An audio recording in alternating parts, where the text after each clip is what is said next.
teaches novel writing at the Writers Center, of course. Now, a lot of things are online now, and the Politics and Prose bookstore. And I have to say, I've taken more than one of John's classes and found them very helpful and really enjoyed them. And I also follow John on Facebook, which if you're on Facebook, you can do that. And he gives these cute 2-minute little teaching spurts. So you can stand anything for 2 minutes. And most of the time, I really, well, all of them I like. They're very helpful. Thank you. So he's the author of 5 novels in his Lark Chadwick series. John writes in these books with a feminine voice, which is interesting. And these are mystery suspense series. His 4th novel, Bullet in the Chamber, is the winner of Reviewers' Choice, Forward Indies, and Feathered Quill Book Awards. So that's wonderful. His most recent book is called Fake. And I'm going to read a little blurb about Fake, which is, and I've read Fake and I thoroughly enjoyed it. Thank you. Between 2015 and 2020, journalists and journalism were under relentless attack as fake news. I'm sure you've all heard that. And enemies of the American people. But is there validity in the criticism? Can anything be done to bring about an electorate that's informed versus one that's just polarized? And he takes a look in this book at the history of journalism and how technological advances have helped to shape the current toxic atmosphere of political discourse. And previously, John was the senior copy editor on CNN's The Situation Room with Wolf Blitzer. Is there anything, I think with that, I'm going to turn it over to John and he can speak for himself and share his, some of his knowledge with us. Great. Thank you very much, Diane. Diane is one of my star students, and you know, it's always great to have her in class. She asks good questions, and it's always fun when she's there. And it's good to be with you all today as well, even if it's digitally. But I'll be able to share my presentation as a PowerPoint, so we should be able to do that. But before I do that, I want to share, since you all were doing sort of writing critiques, what I'd like to do is to share an excerpt from a scene in my most recent novel, Fake. And since you all have been doing critiques, I'll take a risk and share the screen so that you'll be able to see it.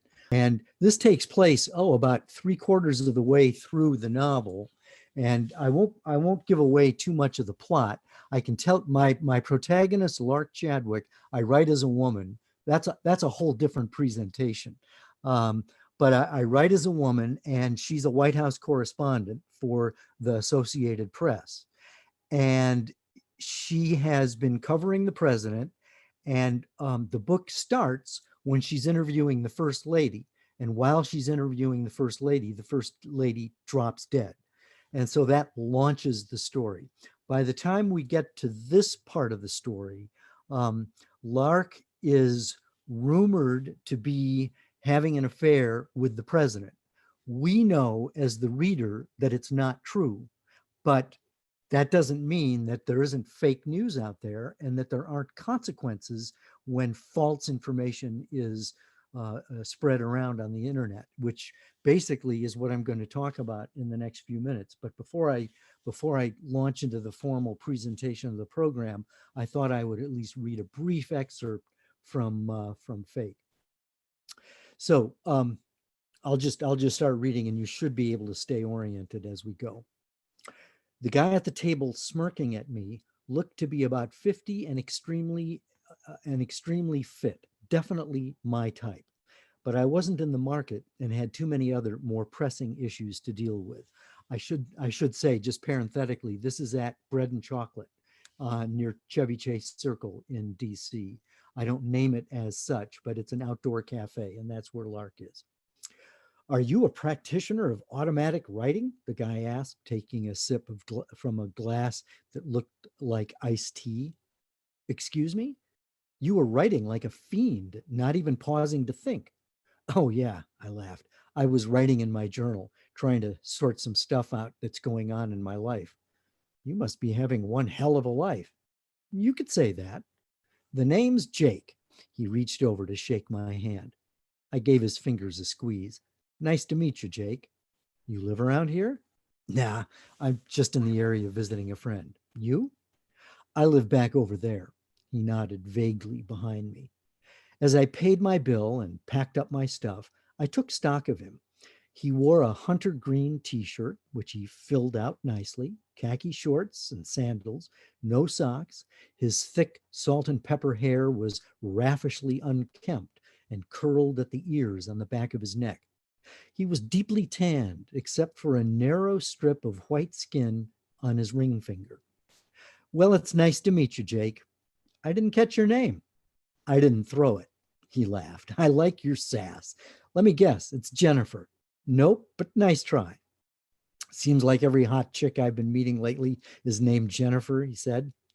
I suppose. You look vaguely familiar. Have we met? He asked. I shook my head. I don't think so. I never forget a face, especially one as pretty as yours. He probably thought he was racking up cool points with me, but Jake was striking out badly, and he didn't know it. I smiled perfunctorily and turned my attention to signing the check and stuffing my credit card and laptop back into my messenger bag. Jake kept studying me, genuinely vexed that he couldn't place me. Seems to me I've seen you on television. Are you famous? More like infamous, I said without thinking. What do you do? He pressed. What do you do? I found that the best way to take the focus off myself is to shift the spotlight onto another person. In my experience, people like to talk about themselves, and this guy was no exception. Mostly I work out and count my money, he laughed. I highly recommend retirement. What'd you retire from? United States Marine Corps, 2 tours in Afghanistan. Thank you for your service. You are entirely welcome. He dipped his head gallantly. And at last count, how much money do you have? It was a test question. Most normal people would be offended, but I suspected that Jake would relish the opportunity to brag. He puffed out his chest. At last count, a few mil, give or take. He scowled. Seems like my ex is trying to do all the taking. Uh-huh. And you made your millions in the Marines? He shook his head. Had my own company after I got out and then sold it for a nice chunk of change. Capitalism is the best. Well, Jake, I just figured it out, Jake said, his face brightening. What's that? You're what's her name, the president's girlfriend. Now I was intrigued. What gives you that impression? It's all over the internet. He dug into his pocket, extracted his cell phone, and did some serious scrolling. Here it is. He thrust his phone toward me so that I could see the screenshot of the president with his hand on my shoulder. You're Lark Chadwick, Miss Fake News herself, he said proudly. So glad to have made your day. I stood. Me too. Say, is he any good in bed? I think we're through here, Jake. Hell, we're just getting started. His expression darkened and hardened. Why do you liberal media types hate this country so much? You don't even know me, Jake. Oh, I know your type. While I'm getting shot at in Afghanistan, you're banging the president as his wife is dying, no less. I should have walked away. Instead, I took a deep breath, pulled my chair over to his wrought iron table, sat down, folded my arms on top of the table, and leaned toward him. A minute ago, you're trying to pick me up, I said, trying to impress me with how rich you are, trying to flatter me about how hot I look. And then when you realize I'm a journalist, you judge me based on information that's not even true. But do you even, he grabbed me by the forearm and squeezed so hard it hurt. Ow! He stuck his face in front of mine, lowered his voice, gritted his teeth, and hissed, listen to me, you stuck up snowflake little bitch. In Afghanistan, I killed better people than you. Let go of me, I demanded, my stern, even tone matching his. We were eyeball to eyeball. He tightened his grip. You need to be taught a lesson. His eyes were wild, crazed. I'll stop there. Was it okay? Did it fit in with your writing prompts? Any Yeah. feedback? Not that I'll be able to make any changes because the book is already out. We were all muted, but Oh, wow, please don't stop. well, We you have sit to an buy the extra book. hour. We'll stay. It's amazing. My God. Really, Thank you. your study of character is amazing. Thank you. Thank you. Well, coming from you, that means a lot. I appreciate that. Thank you. Okay, we're going to talk about journalism. And what I want to do is to give you a sense of how we got to where we are, to give you a little bit of perspective. It'll take me a few minutes to run through this, but what I want, and I want to be able to give you enough time to ask questions as well.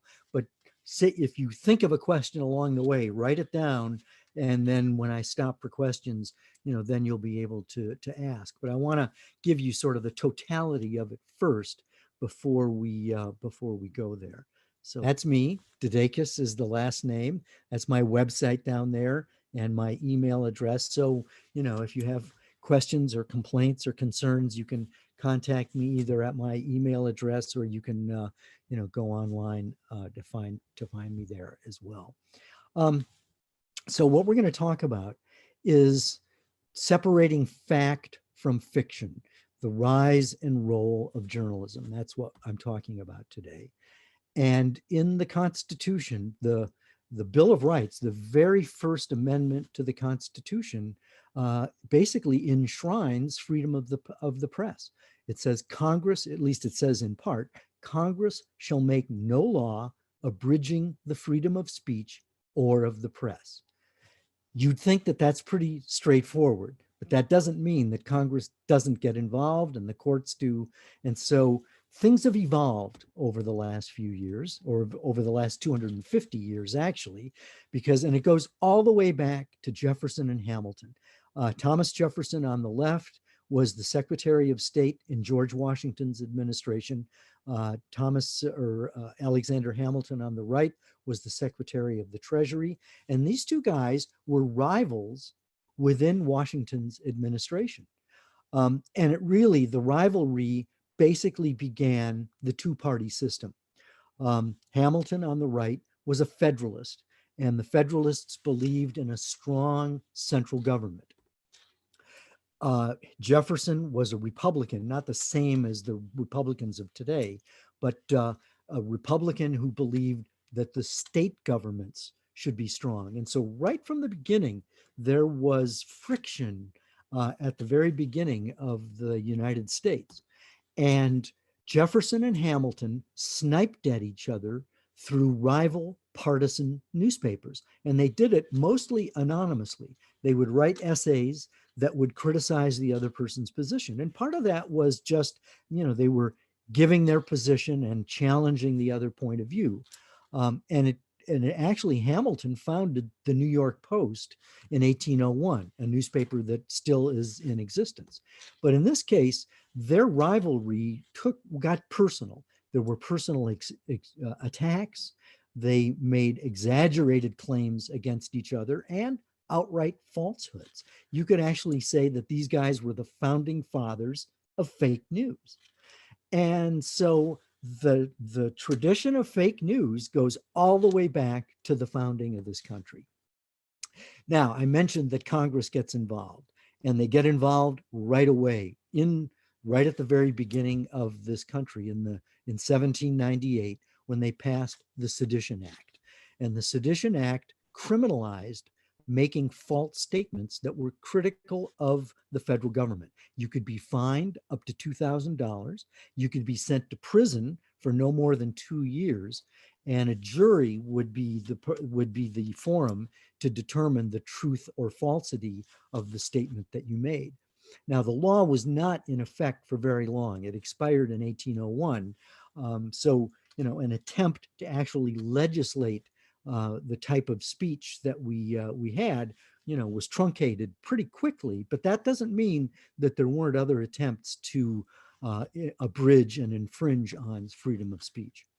Now, the New York Times is still a very important newspaper in this country, and it was founded in 1851. It goes way back.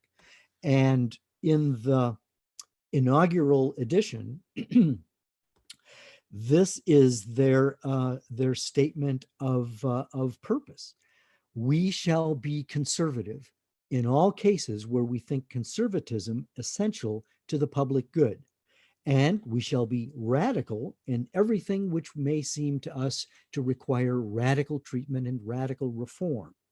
We do not believe that everything in society is either exactly right or exactly wrong. What is good, we desire to preserve and improve. What is evil, to exterminate or reform. And it's interesting that there are so many loaded words in there: good, evil, radical. Um, and so there are certain sets of values that are presumed that are worth preserving or reforming or getting rid of. And so that was the essence of what started out as the New York Times, which was the very first, probably the first serious newspaper in the country. So the Times has been in existence since 1851. They've won 130 Pulitzer Prizes, which is more than any other newspaper. And their motto is all the news that's fit to print. Now, journalism went through another period in the late 1800s and the beginning of the 1900s called yellow journalism. The reason it got its name was because of the Yellow Kid. He was basically an editorial cartoon, and it was not copyrighted. So there were two competing newspapers in New York, and both of them used the Yellow Kid as sort of a way to get readers. And the two publishers of those papers, Joseph Pulitzer on the left and William Randolph Hearst on the right. Pulitzer was the publisher of the New York World, and Hearst was the publisher of the New York Journal. And these papers were fierce adversaries, and they used sensational headlines and as a way to increase circulation. I mean, it was sort of the preliminary to what we have now is clickbait, a saucy headline designed to get you to click on the link to go more deeply into the story. And so there's a precedent for that goes back, more than 100 years in this country. I want to take a quick look at Pulitzer because he's certainly a name that we're still familiar with. He was a Democratic Party activist.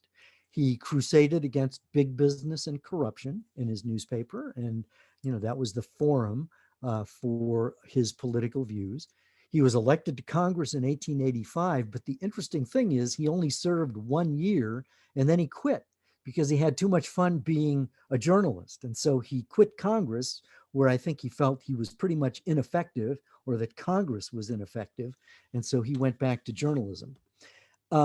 Arguably, he felt a little bad about the whole yellow journalism thing because in his will, he left $2 million to Columbia University for them to found a journalism school. And that journalism school established the Pulitzer Prize in 1917, 6 years after Pulitzer died. So, sort of the gold standard of good journalism, dates back to as a remnant of the yellow journalism days. Well, Congress still needs to get involved. They can't leave well enough alone. And so they passed the Sedition Act of 1918. And this was at a time when the US was, involved in World War I. And the Sedition Act was an extension of the Espionage Act of 1917. And since we were at war, the law criminalized what it called disloyal, profane, scurrilous, or abusive language against the United States. And you could be imprisoned for up to 20 years, anywhere from between 5 and 20 years, just for saying stuff that was profane against the United States, abusive. So that was another unpopular law, but it had teeth, and those teeth bit. And in this case, socialist labor leader Eugene Debs was convicted and sentenced to 10 years in prison for violating the Sedition Act. And the Supreme Court of the United States upheld Debs' conviction.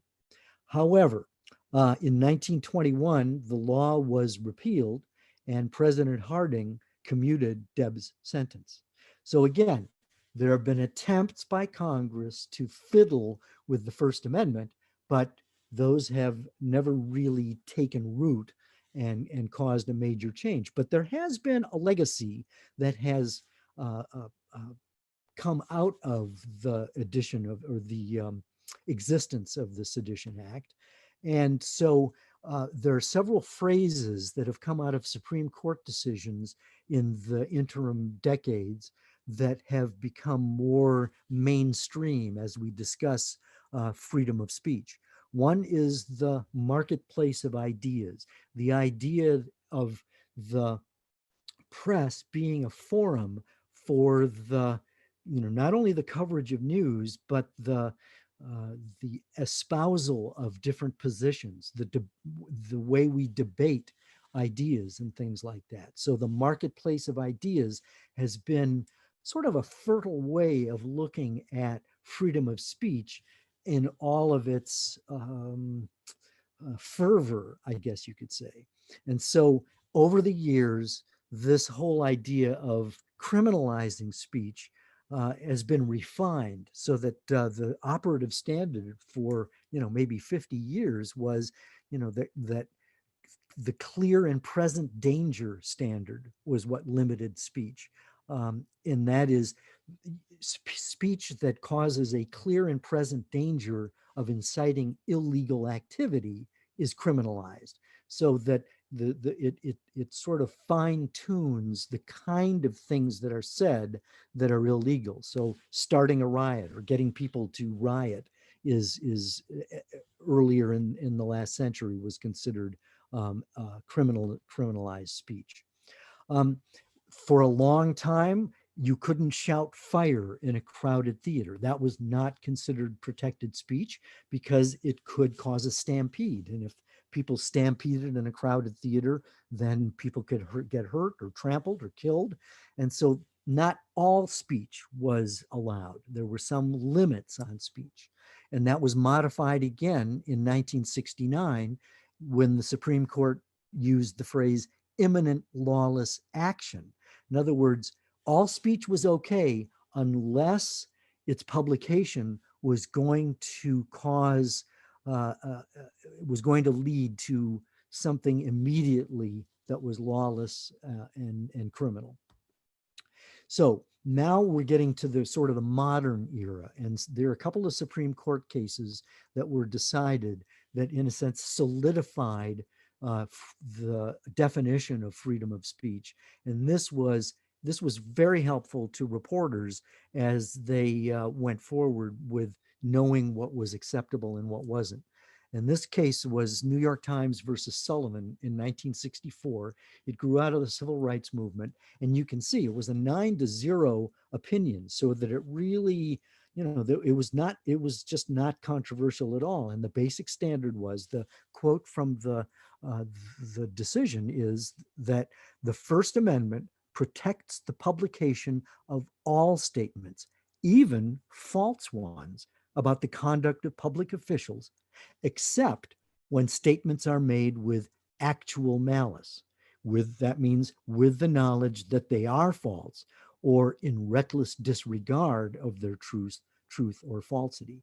So it sets a high bar for what's actionable against a reporter for publicizing something that's false. It's one thing to make a mistake. It's another thing to deliberately publish false information and either recklessly disregard whether it's true or not, or whether you actually intend to lie about a public official. So moving on, one more case. And this is New York Times versus United States in 1971. You know it probably as the Pentagon Papers case. This was a little more controversial, but it was a 6-3 decision. And in this case, Daniel Ellsberg, who was a member of the US government, was tasked by the administration to do an investigation on US policy during the war in Vietnam, because the United States was involved in Vietnam for decades, going back to the 1950s. And so as he was compiling his history for the president, he realized that for the longest time, the US government was lying to the American people about how the war was going. And what had happened by the time we got to the 70s is that they had a draft, and they were people could be conscripted and go to be sent to Vietnam against their will, and yet the government was lying to the people about how well the war was going. You know, the president and his aides and the generals in Vietnam were saying, you know, the light is at the end of the tunnel, you know, just a few more, you know, a couple more people fighting this war and we'll have it ended. And Ellsberg realized that that is a lie with consequences because people's lives are at stake. So what Ellsberg did is he took a risk and he leaked the Pentagon Papers to the New York Times. Well, the president was not real happy about that. So the president went to court to stop the publication of the Pentagon Papers. So Ellsberg leaked them to the Washington Post, and the Washington Post started publishing them. So during this time, the Supreme Court decided that the exercise of prior restraint, in other words, forbidding a newspaper from publishing something ahead of time, the government has to show sufficient evidence that the publication would cause, quote, a grave and irreparable danger to the country. Well, the Pentagon Papers didn't cause a danger to the country. It just caused embarrassment to US policymakers. And that's not the same thing as putting the country at risk. And so that was a very pivotal moment in First Amendment law and in the pursuit of journalism. Now, you all may be surprised that there is such a group as the Society of Professional Journalists. It was founded in 1909. Its purpose is to seek the truth and report it. And this is basically the gold standard of how reporters are supposed to behave. And they have a code of ethics. I don't know if a lot of people know this. I mean, if you listen to Donald Trump, reporters just make it up. And I can tell you from having been inside, that's a firing offense. So I'm not going to go through all of the codes of ethics for the SPJ, but I just want to run through a couple of them because most reputable news organizations have enshrined these as their way, as basically their constitution for how reporters at their news organizations should report. And so accuracy is job one. That is the most important thing that a journalist is concerned about, is to test the accuracy of information from all sources and exercise care to avoid inadvertent error. Accuracy is job one. And another responsibility of a journalist is to diligently seek out subjects of news stories to give them the opportunity to respond to allegations of wrongdoing. So that means if Senator A makes a criticism of Senator B, it's important when you tell that story to go to Senator B to get a response.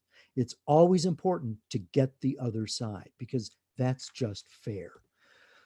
Another thing that's part of the code of ethics for the Society of Professional Journalists is to support the open exchange of views, even views that they find repugnant.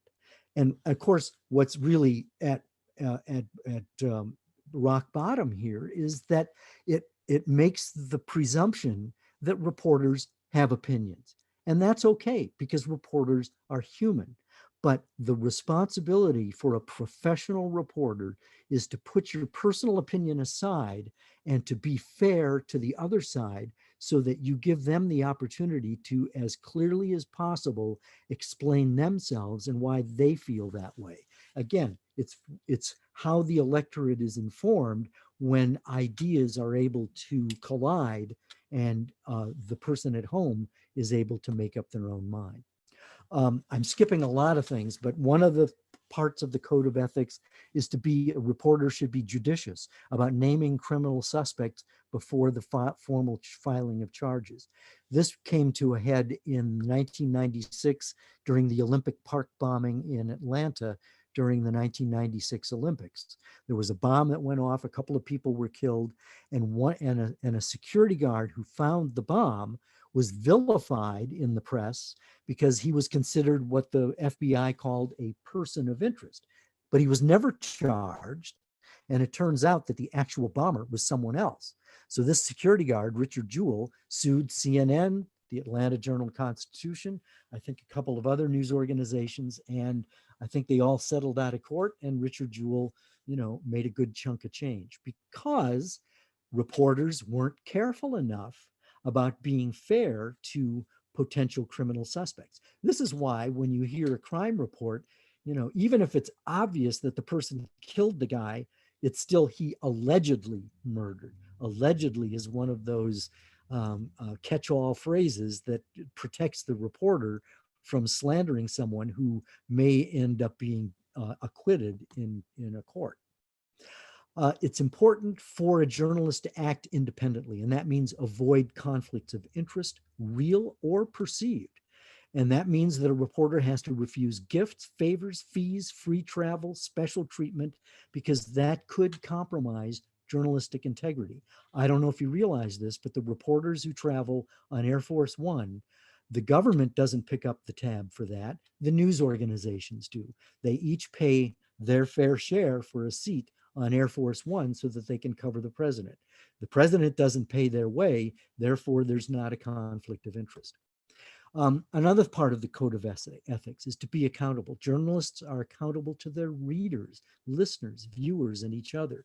This means that if you have a beef with a reporter, if you don't like the way the New York Times covered something, the names of the reporters are on the bylines, and in most cases, their emails are there too.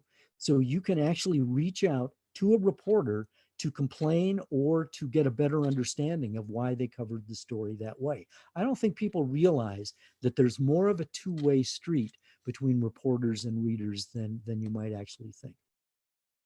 Another part of the code of ethics is responsible reporters admit mistakes and correct them promptly. And it's also important for journalists to expose unethical practices of journalists and the media.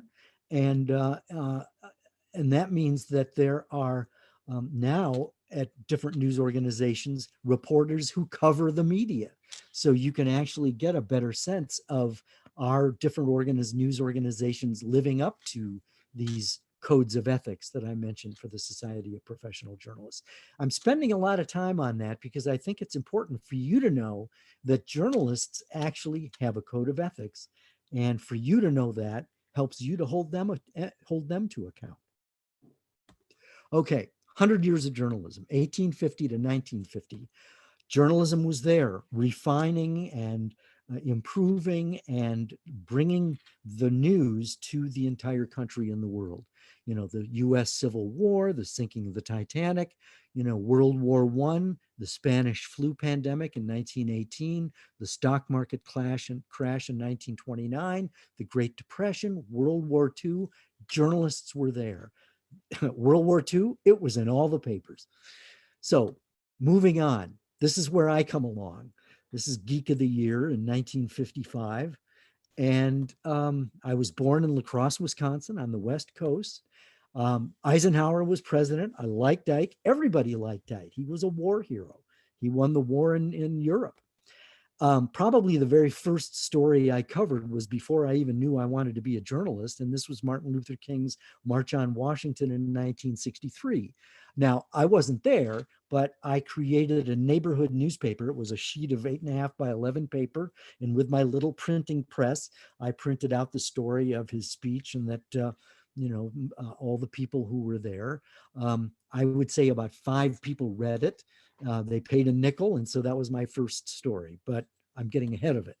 I think the reason I got into journalism started when Kennedy was president.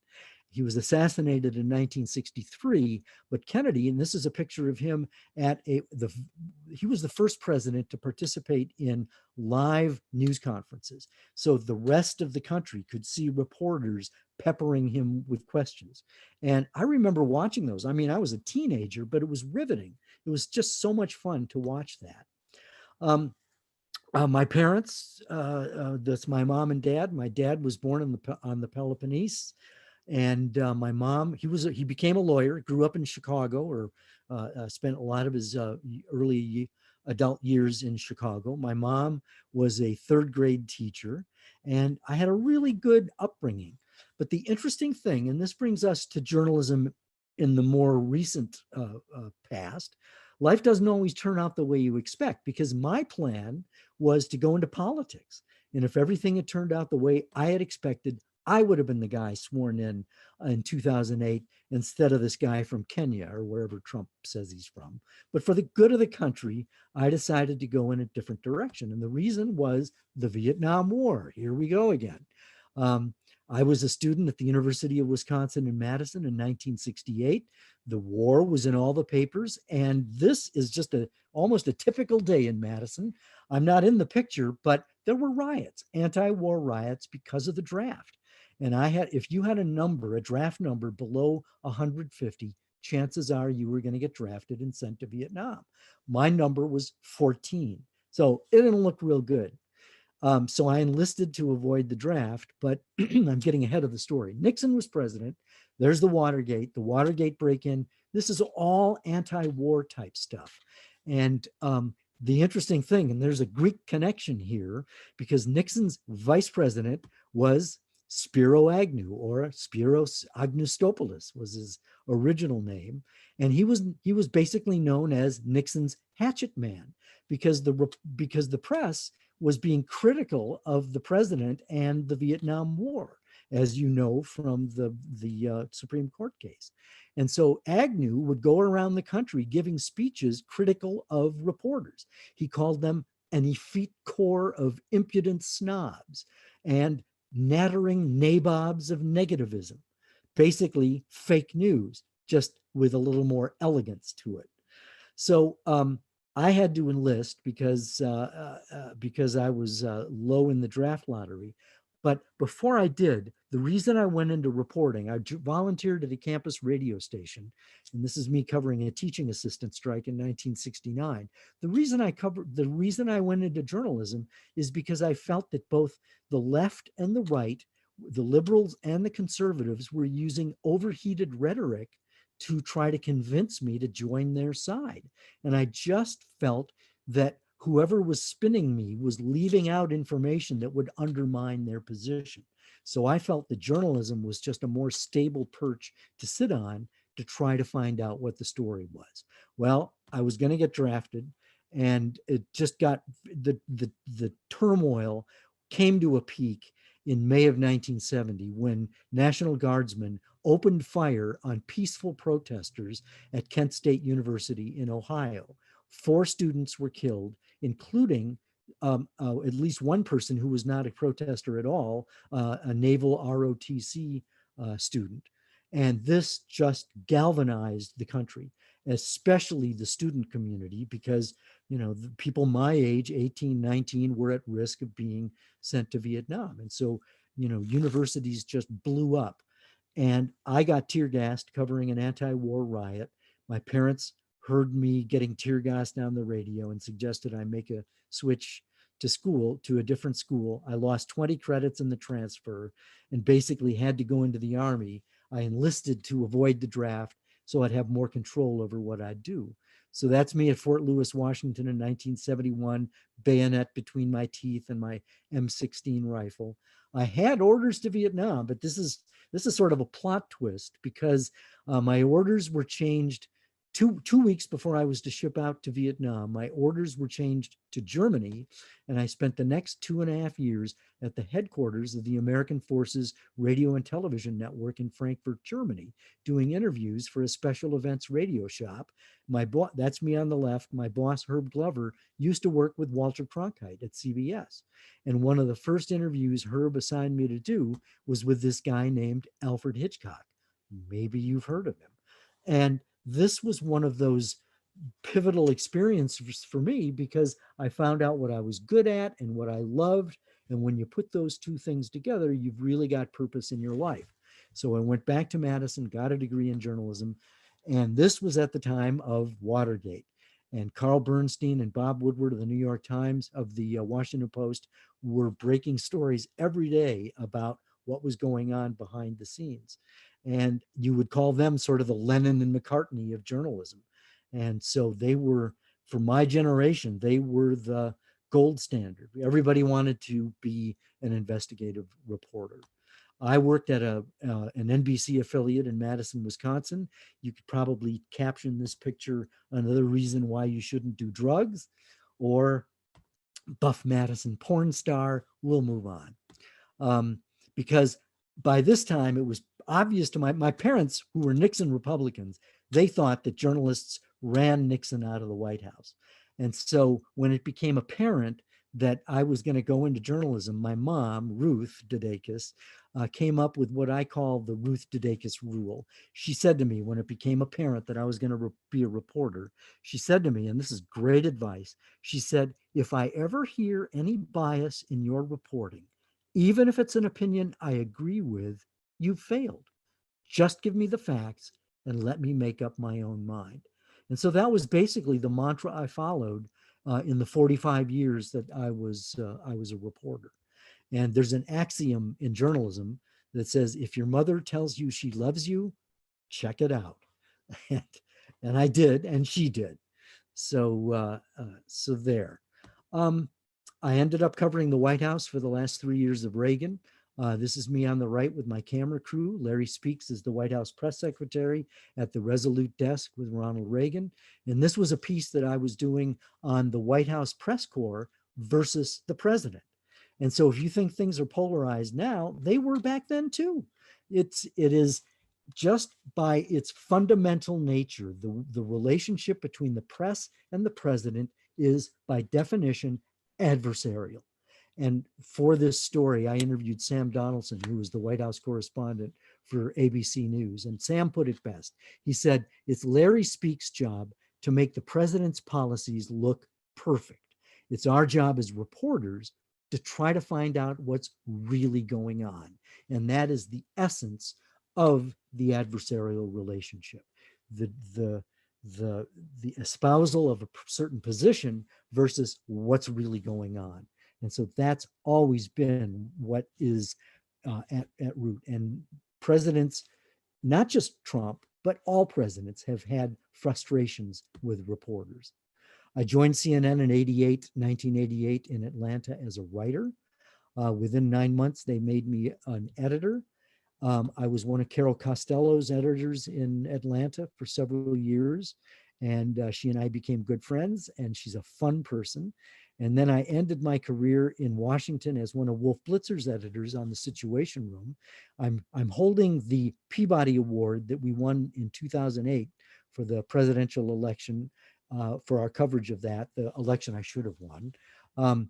This represents the nanosecond I was allowed to hold the statuette before I had to give it back to Wolf, who's so smart he could have ad-libbed the entire newscast. And editing was tedious. It wasn't creative, and so I started to write novels. And I mean, I go into all kinds of details, and I teach people how to write because I learned a lot from the experience. But one of the things you probably know is write what you know. And so I know journalism, and so my protagonist, Lark Chadwick, becomes a journalist. And so my books are meant to give you a behind the scenes glimpse of what it's like to be a reporter. This book, Bluff, is about my hike along the Inca Trail to Machu Picchu in Peru. But again, Lark is trying to tell a story about a murder. Troubled Water takes place in South Georgia. Diane mentioned Bullet in the Chamber. You can see the bullet in the syringe because I wanted to underline the Russian roulette powerfulness of heroin. I wrote it because my son died of a heroin overdose 8 years ago. And so again, you write what you know and you pour that into your fiction. And so that's what I've done, and using journalism as a backdrop. And then here is Fake, the most recent novel. And again, you can get those on Amazon, or you can go to my website. So that's what I do. I want to just quickly go through a couple of the not just a couple, several of the technological advancements that have gotten us to where we are today. And then I want to open it up for questions, because it's these technological advancements that have accelerated the gathering and the reporting and broadcasting of information. Obviously, it goes way back to the printing press in the 1400s, and then the telegraph in 1834, where news could be transmitted through Morse code, through more quickly. Photography came along in 1839, which means that the U.S. Civil War, there were pictures that were able to be taken of that. And then more improvements came on. In 1874, the typewriter became a staple of journalism. And that was in existence for another, 50, 60 years. Reporters used typewriters. The telephone made its appearance in 1876, so that reporters could call in their stories. The linotype machine accelerated the printing press, so that type could be typed in and newspapers could be printed much more quickly. Again, the linotype machine was in existence throughout the first half of the 20th century. Moving on, the newsreel camera in 1910. Then you could actually see not just still pictures of newsmakers, but you could see them moving. That was a big deal.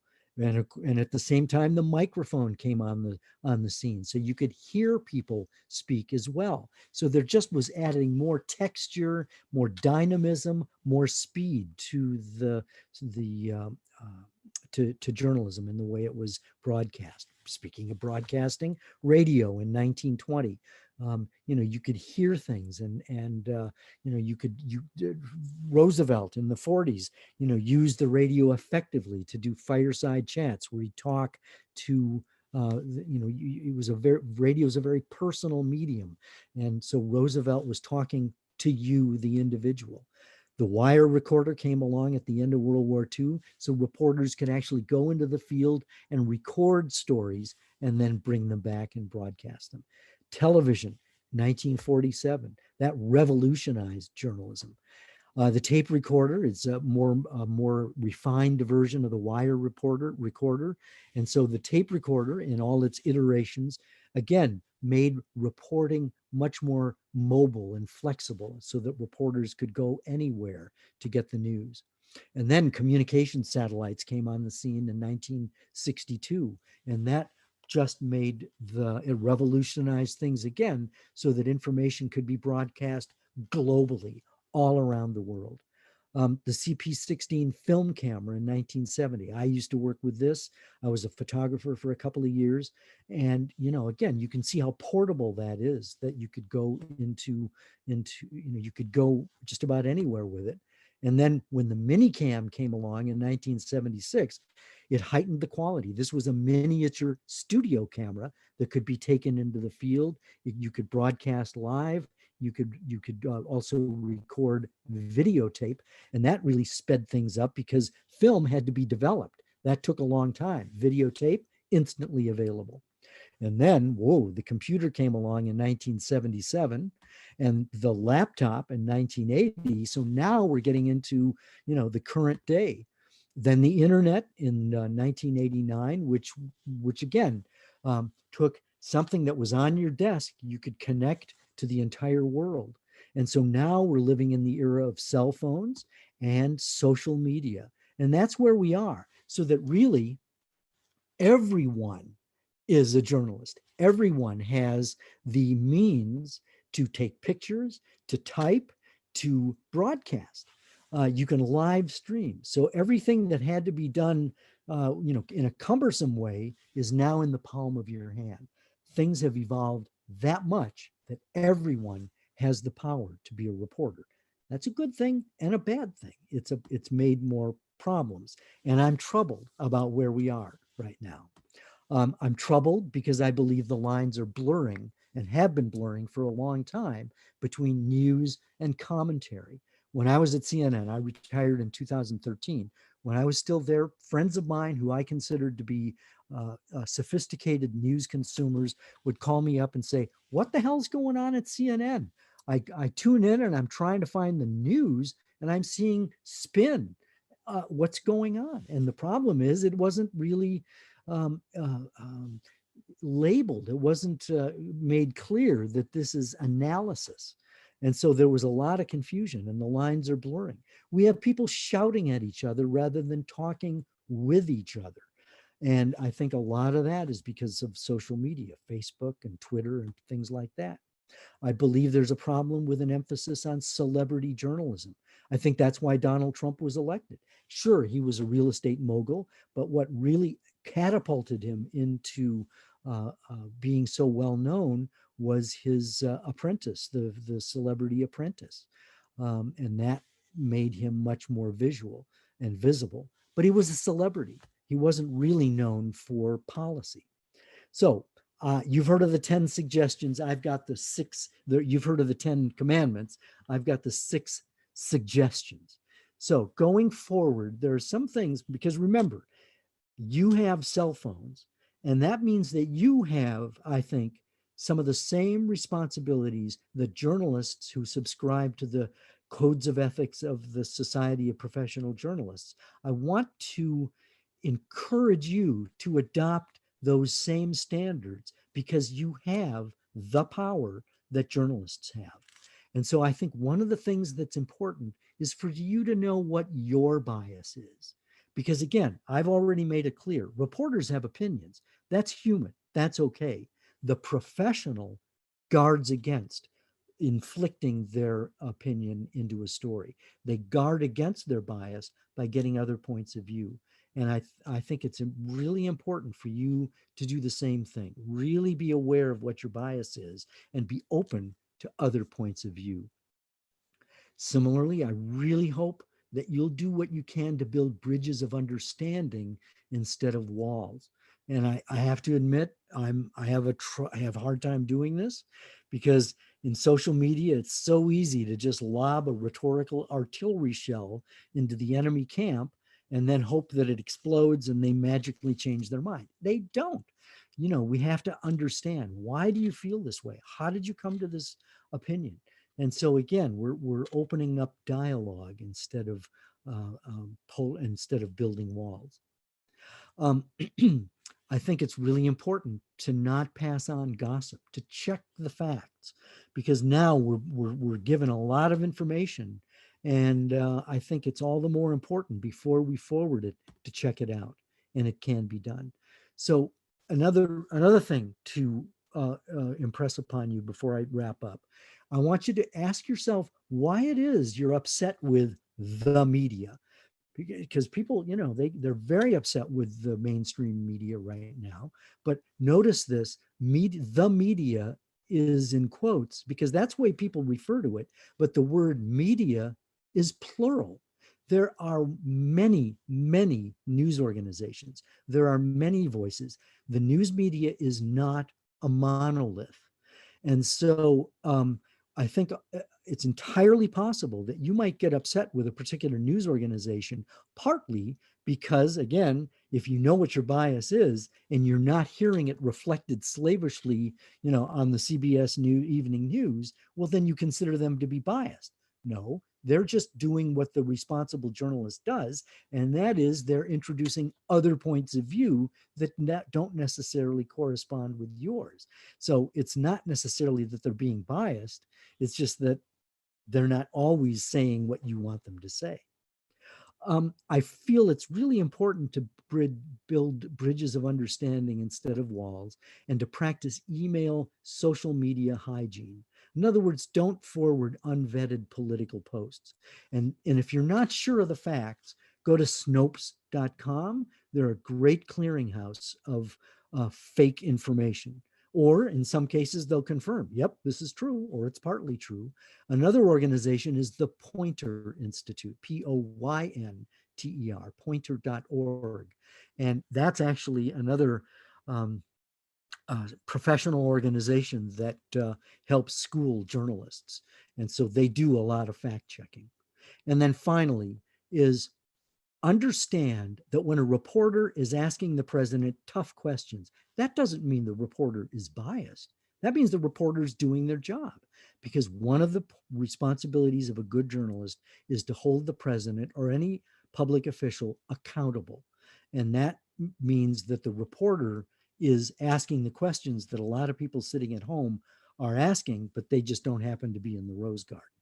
So I want to leave you the takeaway I got from Rotary International. This is their motto, and I think it really fits with today's toxic environment. Is it the truth? Is it fair to all concerned? Will it build goodwill and better friendships? And will it be beneficial to all concerned? I think that should be the mantra for not just professional journalists, but for you, because I consider you to be members of the press, even if you only have, 5 or 10 followers on your Facebook feed. We all now have a responsibility to be as ethical as we wish other reporters were.